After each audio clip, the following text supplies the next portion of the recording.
No no.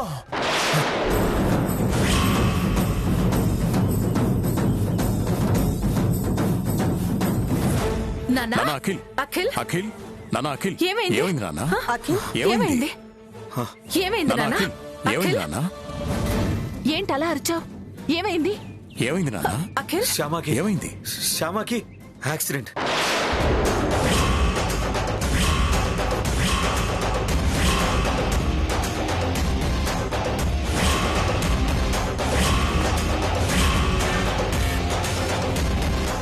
శ్యామకి accident అయిందా? ఎలా ఉందంట? బ్రతికే ఉందా? ఎవరు ఫోన్ చేశారు? ఏ హాస్పిటల్ నుంచి ఫోన్ చేశారు?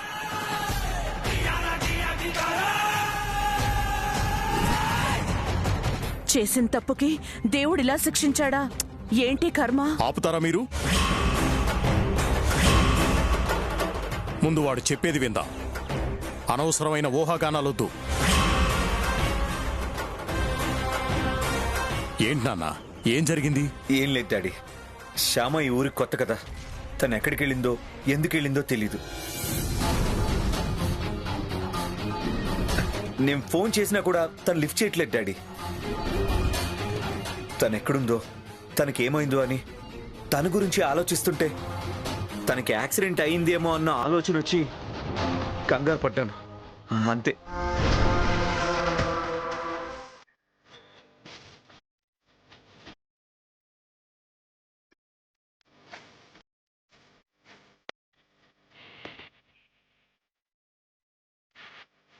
ఆలోచన వచ్చిందా? అంతేనా? నిజంగా యాక్సిడెంట్ కాలేదా?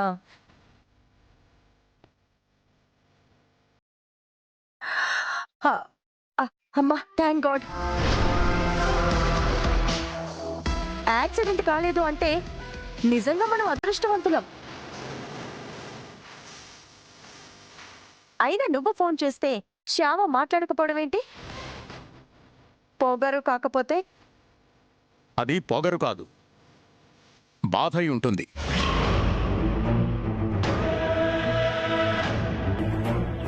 అఖిల్, ఒకవేళ శ్యామ వాళ్ళ నాన్నగారికి ఫోన్ చేసిందేమో కనుక్కో.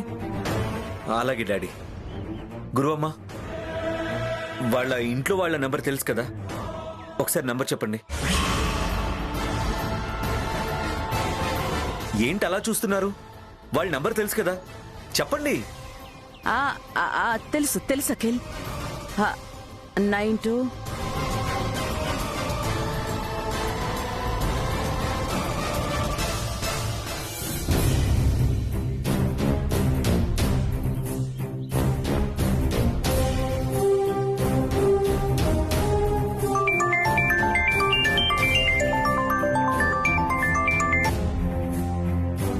హలో హలో, నేను అఖిల్ మాట్లాడుతున్నానండి. శ్యామ ఏమన్నా ఫోన్ చేసిందా అండి? చేసింది. శ్యామ వాళ్ళకి ఫోన్ చేసిందంట.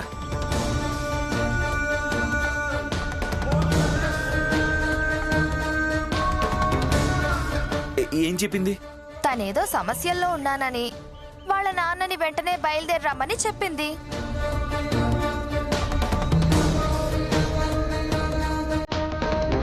ఏం జరిగిందో ఏంటోనని వాళ్ళ నాన్నగారు టెన్షన్ పడుతూ బయలుదేరారు.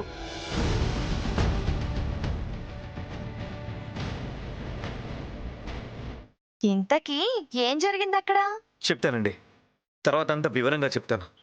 అదేంటండి, ఏం జరిగింది అంటే అటు శ్యామ చెప్పక ఇటు మీరు చెప్పకపోతే ఎలా? ఇక్కడ మేమెంత కంగారు పడుతూ ఉంటాం. కంగారు పడకండి, ఏం జరిగినా ఎలా జరిగినా చివరికి మంచి జరుగుతుంది. ఉంటానండి.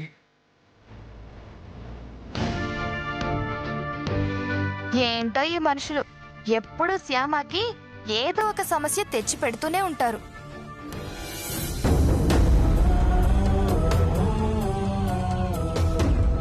తను అడిగినంత డబ్బులు ఇస్తే ఆ గోపాల్ గారిని వదిలించుకొని నిన్ను పెళ్లి చేసుకుంటాను అని చెప్పింది శ్యామ.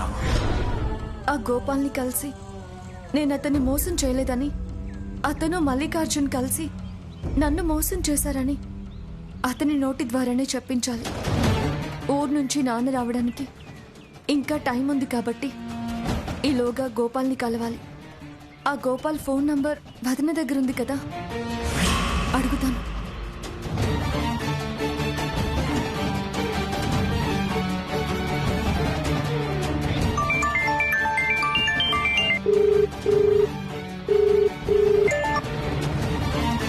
హలో వదిన.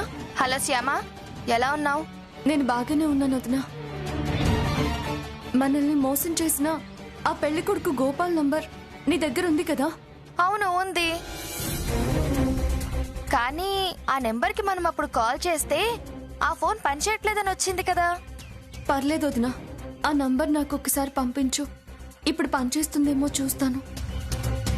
ఇప్పుడు అతని నెంబర్ నీకెందుకు శ్యామా? అసలు ఏం జరిగింది?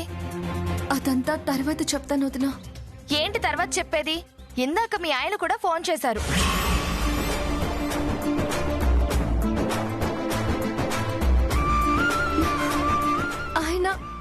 ఆయన ఫోన్ చేశారా? అవును, నువ్వు ఫోన్ చేసావా అని ఆతృతగా అడిగారు. ఏం జరిగింది అంటే ఆయన విషయం చెప్పలేదు. ఏం జరిగినా చివరికి అంతా మంచి జరుగుతుంది అన్నారు. అవును వదిన, ఆయన చెప్పినట్టు చివరికి అంతా మంచి జరుగుతుంది. నాన్న ఇక్కడికి వచ్చాక అన్ని మీకు వివరంగా చెప్తారు. మీరేమీ కంగారు పడకండి వదిన. ముందు ఆ గోపాల్ నంబర్ పంపించండి. అలాగే పంపిస్తాను. ఆ వదిన, ఈ ఊర్లో వాళ్ళు ఎక్కడుంటున్నామని చెప్పారు? అది ప్రగతి నగర్లోనో భారతీ నగర్లోనో ఉంటున్నామని చెప్పినట్టున్నారు. సరిగ్గా గుర్తులేదు. సర్లే వదిన, ముందు నంబర్ పంపించు. ఉంటాను వదిన. అలాగే.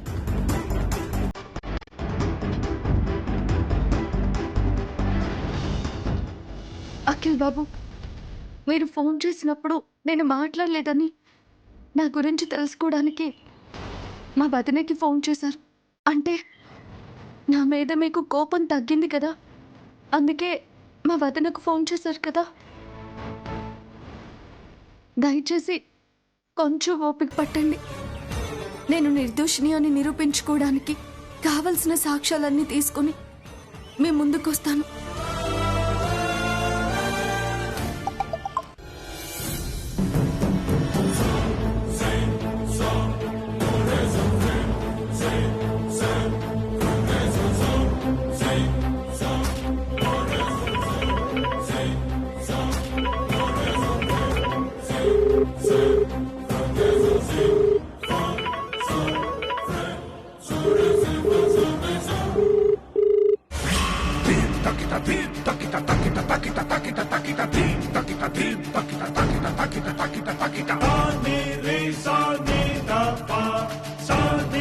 ఎంత ఆలోచించినా ఆ శ్యామ ప్లాన్ ఏంటో అర్థం కావడం లేదు. మల్లికార్జున్తో కలిసి శ్యామని ఇరికిస్తే అఖిల్తో సహా అందరూ దీన్ని ఇంట్లోంచి తరిమేస్తారు. అప్పుడు శ్యామని తీసుకుని చక్కగా ఊరెళ్ళిపోవచ్చు అనుకున్నాను. అదసలు ఇంటికి రాకుండా ఎక్కడికెళ్ళినట్టు, ఏం చేస్తున్నట్టు? గురువమ్మ,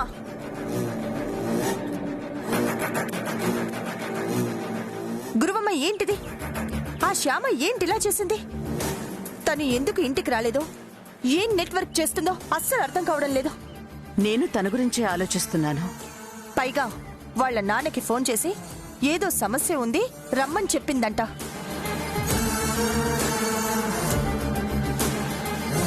వాళ్ళ నానేదో పెద్ద తెలివిగలవాడైనట్టు ఆయనొచ్చి ఈ సమస్యకేదో పరిష్కారం చెప్పేటట్టు ఆయన్ని రమ్మని ఫోన్ చేయడమేంటో.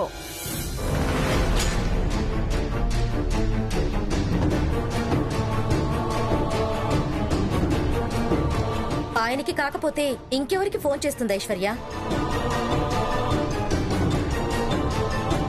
ఏ కూతురైనా కష్టం వస్తే పుట్టింటి వాళ్ళకి తప్ప ఎవరికి చెప్పుకుంటుంది? వదినా, వదినా, చిన్న చిన్న కష్టాలైతే అమ్మకు చెప్పుకొని ఓదార్పు పొందుతుంది. అదే ఇలాంటి పెద్ద పెద్ద కష్టాలొస్తే ఖచ్చితంగా నాన్నకే చెప్పుకుంటుంది. వదినా, వదినా, తండ్రి ఎంత చదువుకున్నవాడు, ఎంత తెలివిగలవాడు అని ఏ కూతురు ఆలోచించదు. తండ్రికున్న అనుభవంతో తనకొచ్చిన ఏ కష్టాన్నైనా తండ్రి తీరుస్తాడు అని మనస్ఫూర్తిగా నమ్ముతుంది. ఆ నమ్మకంతోనే శ్యామ వాళ్ళ నాన్నగారికి ఫోన్ చేసుంటుంది. దయచేసి మీరు దాన్ని కూడా తప్పు పట్టకండి. వదినా,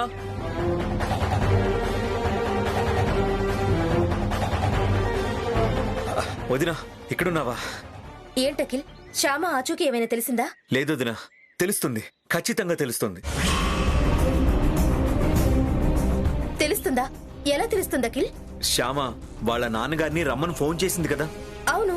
ఆయన కోసం ఖచ్చితంగా శ్యామ బస్టాండ్కి వెళ్తుంది కదా. అవును. ఆ బస్టాండ్ దగ్గరికి వెళ్తే ఖచ్చితంగా శ్యామ కనబడుతుంది కదా.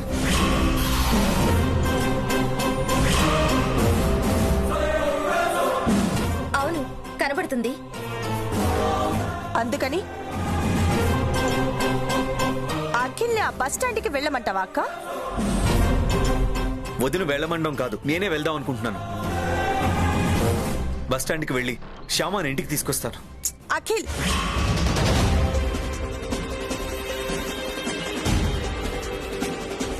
ఏంటి? నువ్వు చేస్తుంది కరెక్టో కాదో ఒక్కసారి ఆలోచించు. తప్పు చేసిన తను వచ్చి నీ కాళ్ల మీద పడాల్సింది పోయి నువ్వు తనని ఇంటికి తీసుకురావడం కరెక్టో కాదో ఇంకొక్కసారి ఆలోచించు. కరెక్టే వదిన, నేను చేస్తున్నది 100% కరెక్టే.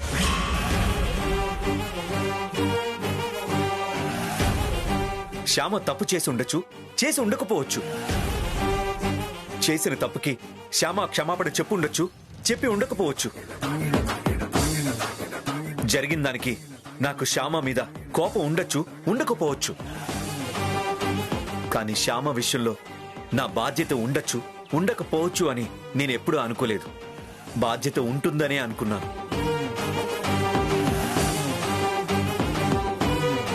తప్పొప్పులకి కోపతాపాలకి అతీతంగా శ్యామ విషయంలో నా బాధ్యత 100% ఉంటుందనే అనుకున్నాను. అనుకుంటే అనుకో, నీ ఇష్టం. కానీ నువ్విలా శ్యామ కోసం వెళ్ళావని తెలిస్తే మన శత్రువుతో చేతులు కలిపి మన పరువు తీసిన ఆ శ్యామని తీసుకురావడానికి నువ్వు వెళ్ళావని తెలిస్తే అత్తయ్య గారు ఎంత బాధపడతారో ఒక్కసారి ఆలోచించు.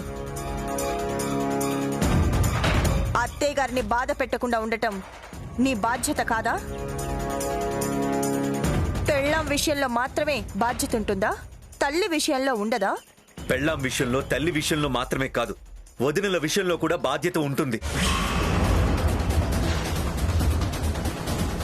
అలాగే మరిది విషయంలో కూడా వదినలకి బాధ్యత ఉంటుంది. అత్తయ్య విషయంలో కూడా కోడళ్ళకి బాధ్యత ఉంటుంది. ఎవరి బాధ్యతలు వాళ్ళకి గుర్తుంటే బాగుంటుంది. శ్యామని తీసుకొచ్చిన తర్వాత నేను మమ్మీకి నచ్చజెప్పుకుంటాను. ఈలోగా కోడలిగా నీ బాధ్యతను నువ్వు గుర్తుపెట్టుకుని మీ అత్తగారికి తప్పుడు సలహాలేమి ఇవ్వద్దు.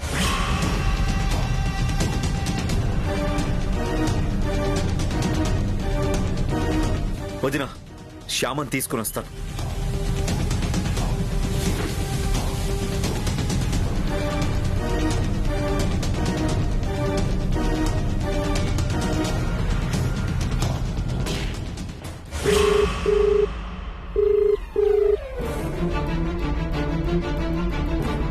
ఏంటి ఎవరు ఫోన్ తీయడం లేదు?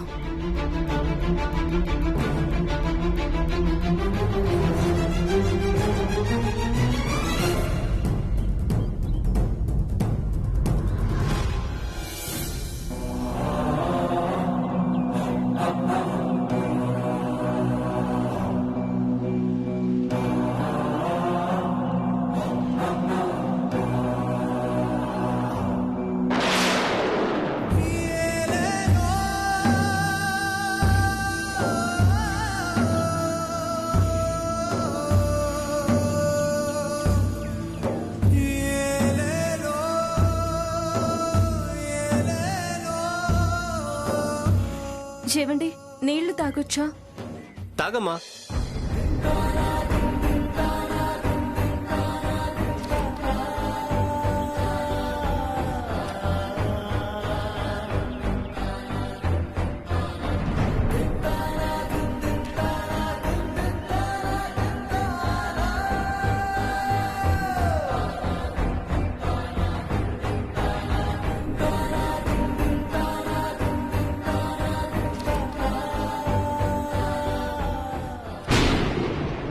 నన్ను నేను నిరూపించుకునేంత వరకు పచ్చి మంచినీళ్ళు కూడా ముట్టను.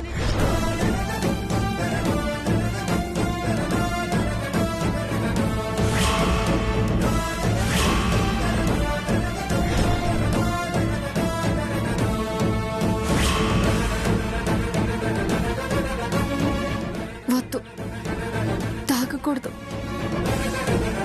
ఎంత దాహం వేసినా చుక్క మంచినీళ్ళు కూడా తాగను. ఎంత ఆకలేసినా ఒక్క అన్నం మెతుకు కూడా ముట్టుకోను.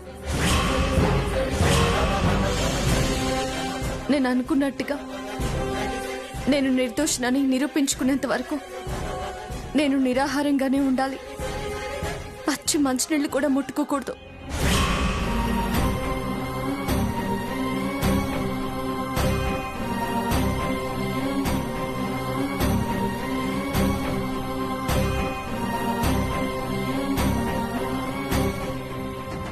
కన్నయ్య, నువ్వే నాకు ధైర్యం, నువ్వే నాకు బలం, నువ్వే నాకు రక్ష, నువ్వే నాకు ఆ శ్రీరామ రక్ష.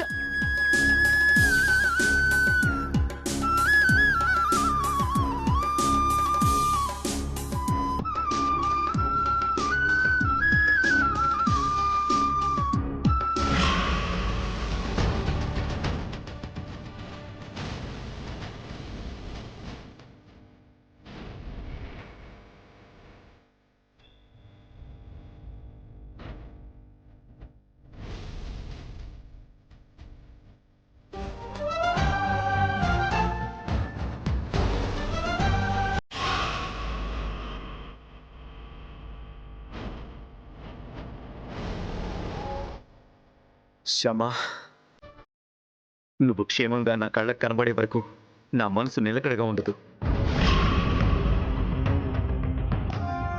కళ్ళ ముందు కనబడేవన్నీ నిజాలు కాదు అని తెలుసుకోవడానికి నాకు కొంచెం టైం పట్టింది.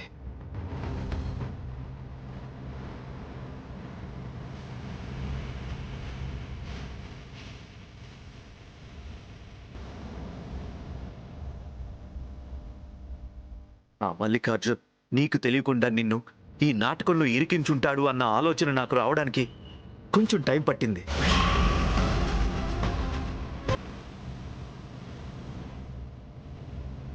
ఒక మనిషితో నీకు డబ్బు పంపించాను అని చెప్తే కళ్ళ ముందు కనబడేసరికి అది నిజమని నమ్మాను.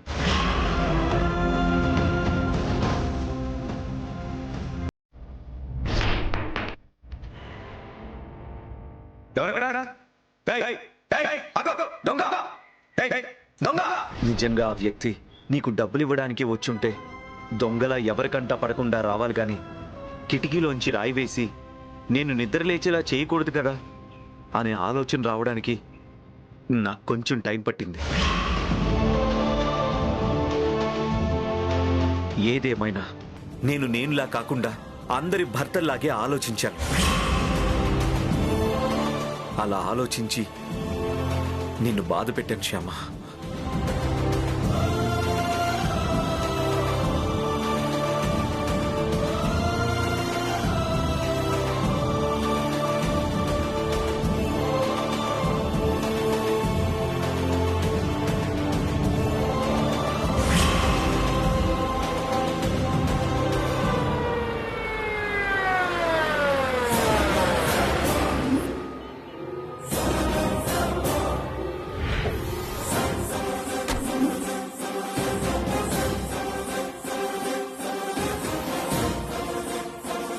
అన్న, ఈ ఫోటోలో ఉన్న అమ్మాయిని ఎక్కడ చూసారా? లేదండి, చూడలేదు.